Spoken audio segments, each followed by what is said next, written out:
Good morning. Welcome to a brand new day, a bright day. We thank God for this opportunity to keep in touch with you through our YouTube channel, Elroy, God Who Sees. Today, let's look into another womb of a fascinating person. She is none other than the Egyptian maid Hagar. The carnal plan of having children in Genesis 16:1 to 3, we read about Sarah. It reads like this. I want to read it for you.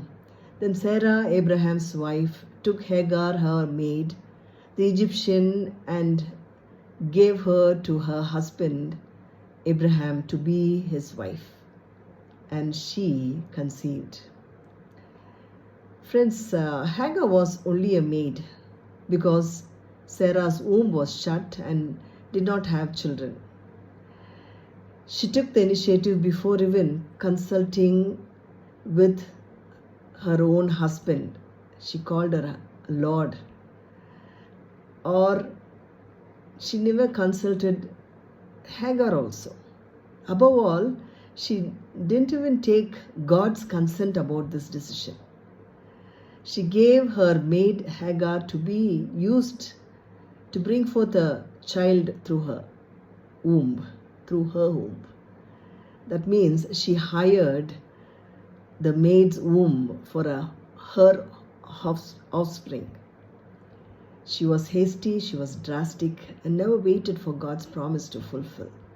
Imagine, like many of us, we too take decisions not realizing about our future, what God has planned for us. It was the worst decision that she took for her, for her husband, and even for her maid, Hagar. And that was done before God.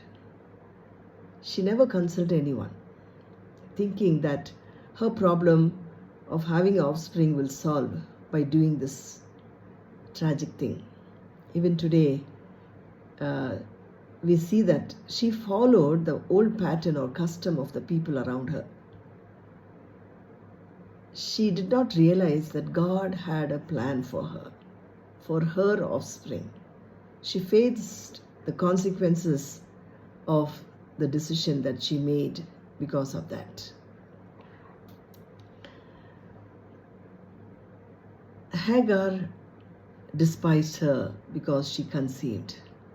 Sarah blamed her husband and asked for judgment between both of them. Sarah treated her harshly. Hagar runs from her mistress. The angel of the Lord meets her in the wilderness and asks her where she was running and from whom. And the angel of the Lord helped her, saying that return and submit to her mistress. And also the angel of the Lord promised her about her offspring that she is carrying in her womb. In Genesis chapter 16:10, we see that the angel of the Lord said to her, I will multiply your descendants exceedingly, that they shall not be counted for multitude. Imagine, it was not her decision, it was not her effort, but God used Abraham and Sarah to receive that blessing. In verse 13, she says, Then Hagar called the name of the Lord who spoke to her, You are the God who sees. For she said, Have I also here seen him who sees me, Elroy? What a joy to see that. In verse 14, we read, Therefore the well was called Ber Lahai Roy. Observe it. It is between Kadesh and Barid. Means well of one who lives and sees me. You may be anybody in this world. You may be a maid or an orphan or an unwanted person in life. Doesn't matter to God. God will be always at your rescue. Hagar was a first woman, a maid who named God. What a beautiful thing to acknowledge God's character. She was the first woman to acknowledge God's character. El Roi, you are a God who lives and sees me. She was able to experience Him. She faced God. She spoke to God. She experienced God in a personal way and received the blessing of a blessed offspring because of Sarah and Abraham.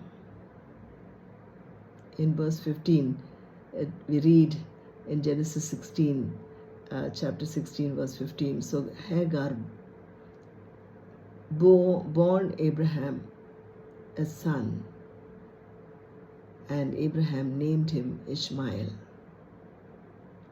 The womb of Hagar was hired to get a son who never was an offspring that God planned for Sarai.